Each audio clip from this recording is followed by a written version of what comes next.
Hi everyone, welcome back to my channel. Myself Aishwarya Uttale. Here I am to introduce you about the whole GATE exam subjects for all the information technology and computer science students. In this video, मैं आपको बताऊंगी कि how I have to do my stack operation using my Q data structure. मैं Q data structure use करूंगी, दो Q use करूंगी and मैं ऐसे ऑपरेशन परफॉर्म करूंगी कि दैट द रिजल्ट जो मुझे ये Q ऑपरेशन देगा वो मेरे स्टैक के जैसे होगा, मतलब it will behave like a stack. So first मैंने प्रीवियसली शूट किया था मेरा कि मैंने स्टैक डेटा स्ट्रक्चर यूज करके Q कैसे ऑपरेट करते हैं ये बताया था. मतलब I have done my Q data structure by using the stack data structure. तो please go watch that video first and then move to this video. So let's begin without wasting any time.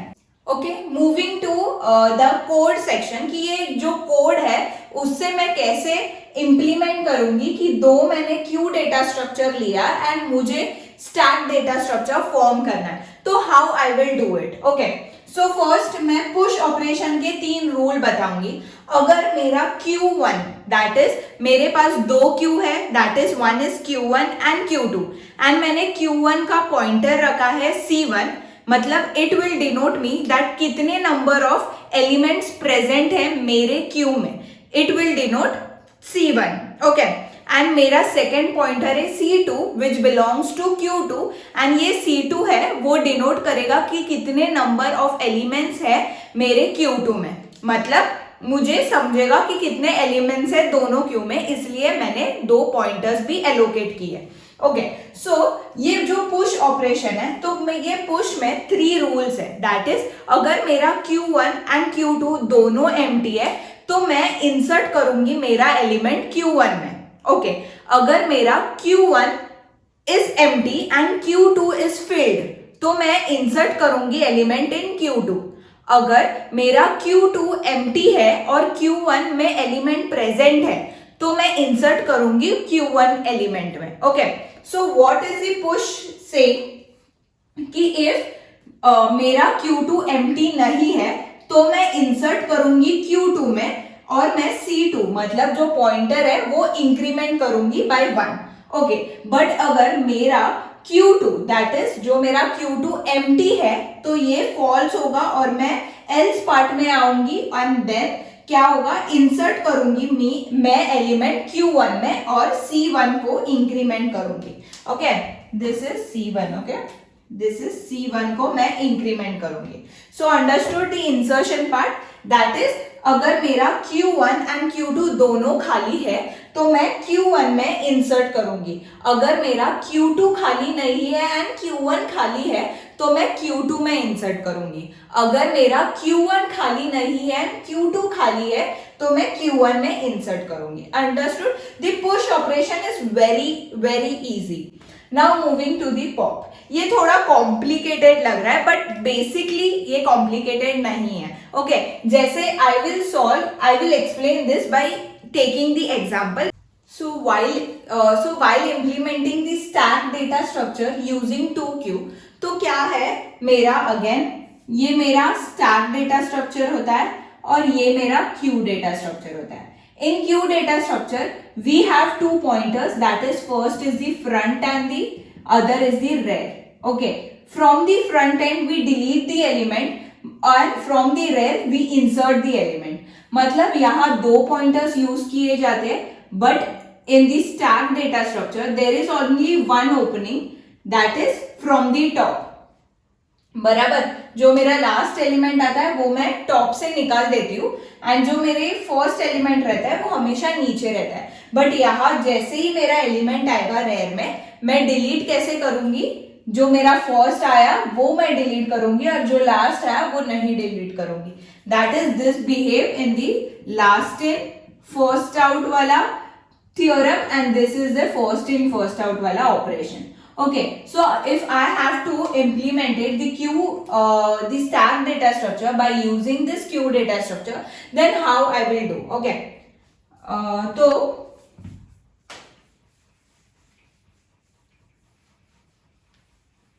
I will explain you कि अगर मेरे को कुछ elements push करने हैं तो I will take 2 Qs. Okay, First is my Q1 and the second is my Q2. Okay. Whenever I have to insert any element, तो first I will check कि मेरा Q2 या Q1 empty है या नहीं. अगर दोनों empty है तो I will insert the element in the Q1. Okay, so I have two Qs present here and I have to perform the stack data structure.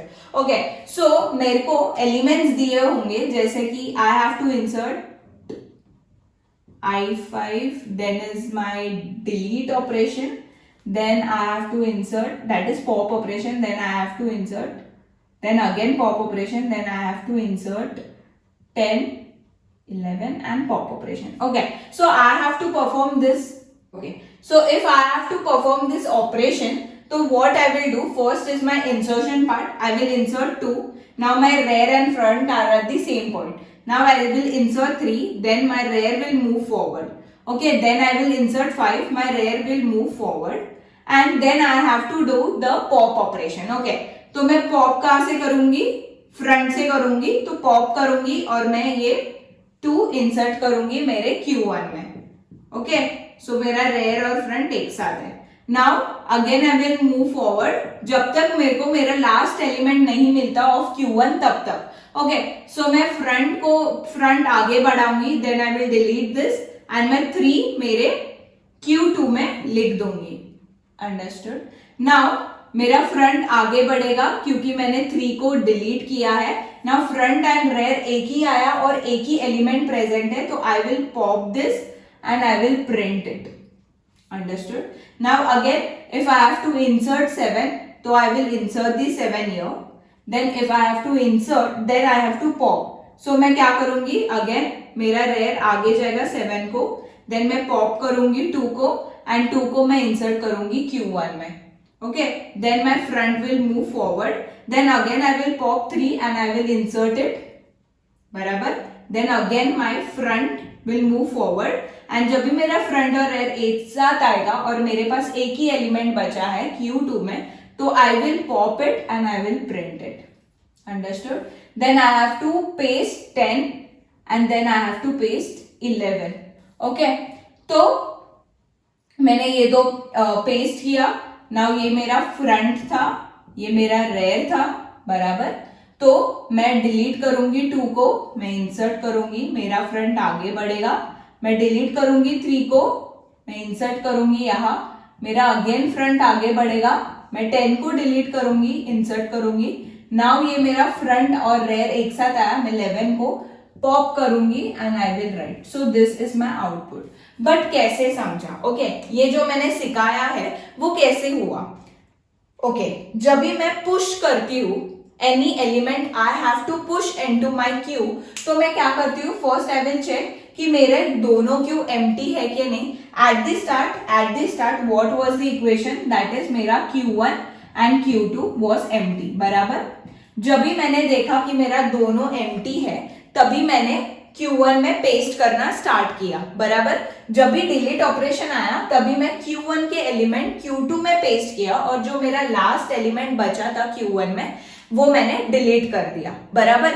But then again मेरा आया insert करना, तभी मैंने 7 कहाँ इंसर्ट किया, तभी मैंने 7 Q2 में इंसर्ट किया.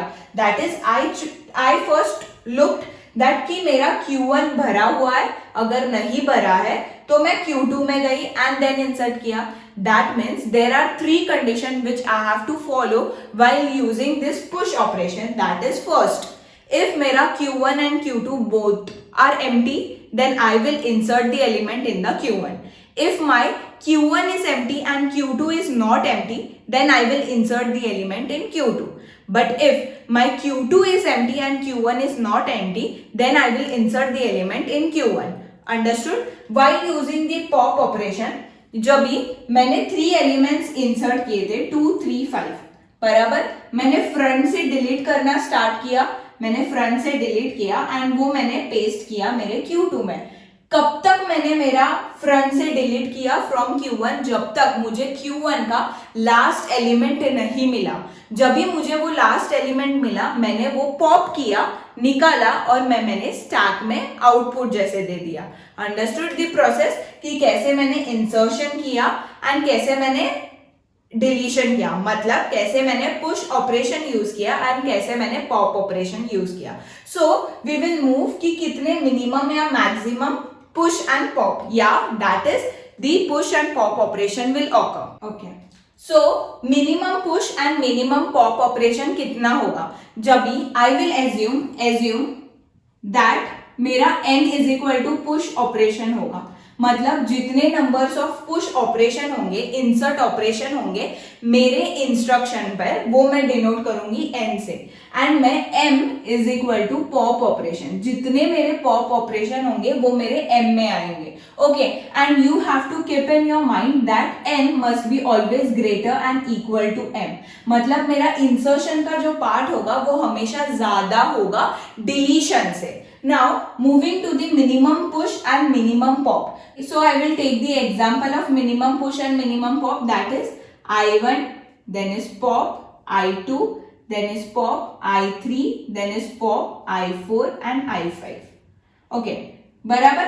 ये मुझे अभी अल्टरनेट फैशन में है। जब भी मेरा टर्म, जैसे कि मैंने प्रीवियसली भी जब भी मैं क्यू डेटा स्ट्रक्चर इंप्लीमेंट कर रही थी, तभी भी I have told whenever I use the alternate fashion, जैसे कि पहले इंसर्शन डिलीशन ये वाला पैटर्न होता है, तब मेरा मिनिमम पुश पॉप या मिनिमम इंसर्शन डिलीशन मिलता है। ओके, सो यहां मैं क्यू ड्रॉ करूंगी। Okay, now I have to insert 1। Okay, तो मैंने इंसर्ट किया 1, मतलब मेरा पुश का काउंट और पॉप का काउंट मैं अभी निकालूंगी। अगर मैंने इंसर्ट किया 1 इन माय Q1, ओके, तो यहां मैं 1 लिखूंगी। Now I have to pop it, तो हाउ आई विल डू, अगर एक ही एलिमेंट है तो मैं सीधा पॉप करूंगी, बराबर, विदाउट, क्योंकि Q1 में एक ही एलिमेंट प्रेजेंट है। मैंने पहले क्या बताया, जब भी मेरे Q में 3 एलिमेंट थे, मैंने एक एक करके निकाला, जब तक मेरा लास्ट एलिमेंट मेरे Q1 में नहीं था तब तक मैंने निकाला एंड मैंने Q2 में फिल किया। जब भी लास्ट एलिमेंट मेरा मिला, मैंने Q1 से डिलीट किया। तो ये मेरा लास्ट एलिमेंट है, तो मैं सीधा पॉप अप करूंगी and I will write your 1 count. Okay, now again Q2 insert करना है, मैंने 2 इंसर्ट किया, then again I will increase my push वाला and I will increase my pop, क्योंकि आगे जाके पॉप है एंड मैं डायरेक्टली पॉप करूंगी क्योंकि एक ही एलिमेंट है मेरे Q1 में। Again I will insert the 3, तो मैं यहां 1 लिखूंगी, then I will pop the operation, मैं पॉप करूंगी क्योंकि मेरा वो लास्ट एलिमेंट है, बराबर। Then I will insert my element 4 and then I will insert 5, तो यहां +1 +1, दैट इज मेरा push operation n is equal to 5 है and m is equal to 3 है। दैट मीन्स मेरा यहां भी देखो कितने इंसर्शन है, 1 2 3 4 5 एंड कितने डिलीशन है, मतलब पॉप 1 2 3। दैट मीन्स जब भी मेरा अल्टरनेट फैशन में होता है push pop push pop push pop, तभी I get the minimum push and minimum pop operation. So minimum push is equal to n and minimum pop is equal to m. This is the formula for my Q data structure. अगर मैंने Q data structure use करके stack data structure form किया है, तो how much is the minimum push, that is n, and how much is the minimum pop, that is m. Moving forward for maximum push and maximum pop operation. Okay. Moving forward to the maximum push and maximum pop. कभी होता है मेरा maximum push and maximum pop, जब भी मेरा सभी insert जो element होते हैं वो पहले आते हैं एंड देन उसके बाद मेरा पॉप ऑपरेशन होता है, मतलब जब भी मैं पुश करूंगी सभी element and then I will perform the pop operation. Okay, so I will take my Q, this are my 2 Qs, this is Q1 and this is Q2। Now I have to keep the count for my insertion and deletion बराबर. But यहाँ if आप देखें तो बहुत सारा insertion हो रहा है एंड बहुत सारा डिलीशन हो रहा है. So we will take in the nth term से. ओके, नाउ जब भी मैं इंसर्ट करती हूँ एक एक एलिमेंट, तो यहाँ मैं पूरा n का n टर्म इंसर्ट कर रही हूँ मेरा बराबर. मेरे n है, आई डिनोटेड व्हाट, पुश ऑपरेशन मतलब मेरे इंसर्ट एलिमेंट. तो मेरे n एलिमेंट पूरा का पूरा पहला इंसर्ट होगा बराबर. दैट मीन्स पहले मेरे n एलिमेंट इंसर्ट हुए. देन अब पॉप ऑपरेशन आया. That means I will pop each term till I get the last term बराबर. मतलब आई विल पॉप 1 2 3 4. तो मैंने पॉप करके कितना 4 पॉप किया एंड ये मेरा फाइनल पॉप होगा. मतलब this gives me my final answer 5. मतलब मैंने पॉप भी 5 किया बराबर. बट मैंने इधर इंसर्ट कितना किया, मैंने इधर इंसर्ट जितना मैंने एक जो मैंने फाइनल पॉपअप किया उतना मैंने इंसर्ट किया. तो n-1. Understood.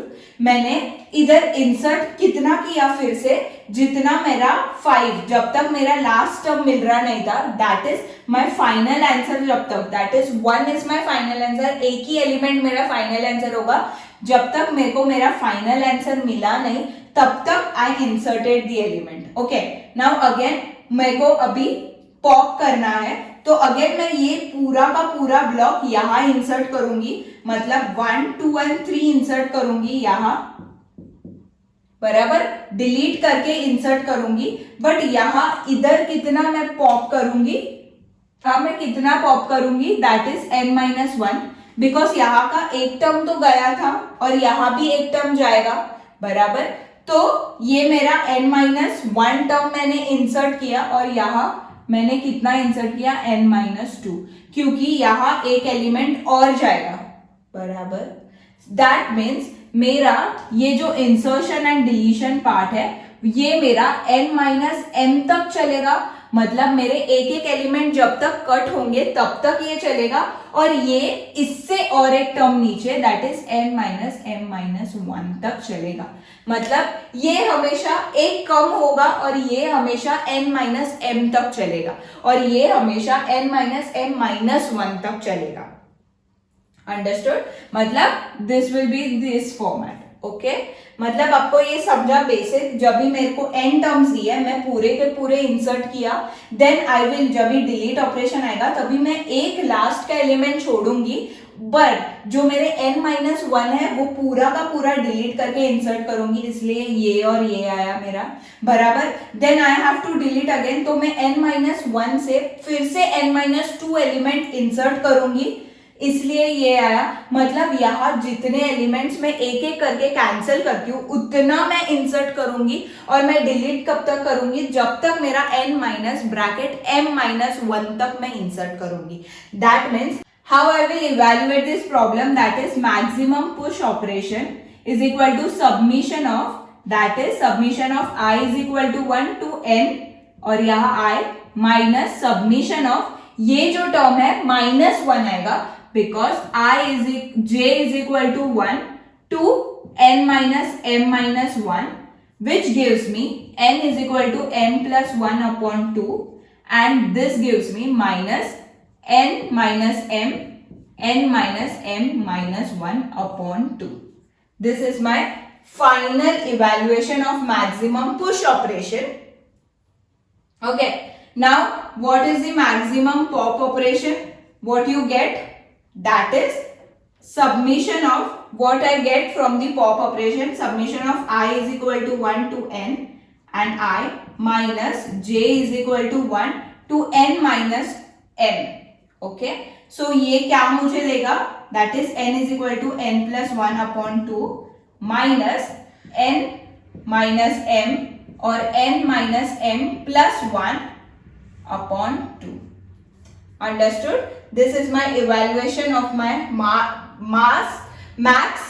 this is the evaluation of max pop and max push operation. तो ये फॉर्मूला प्लीज याद रखना, this and this, it is very important for your GATE perspective. तो क्वेश्चंस में सो क्वेश्चंस में इसके बेस्ड पर आते हैं कि क्या मेरा मिनिमम पुश होगा, पॉप होगा, minimum insertion deletion. So you have to keep this formula in your mind. ये थोड़े गेट के पर्सपेक्टिव के ऊपर बहुत इंपॉर्टेंट है, इस पर क्वेश्चन आ सकते हैं. So that's it for today's video. I hope you enjoyed this video. Any difficulties please go back, rewind it and watch it again, तो आपको क्लियर आइडिया आएगा. And thanks for watching and like, share and subscribe to my channel so that ऐश्वर्या pop up होगी and कुछ तो नया video आपको beneficial के लिए होगा for your GATE exam. So thanks for watching. I hope you are enjoying and you are doing well. Bye bye.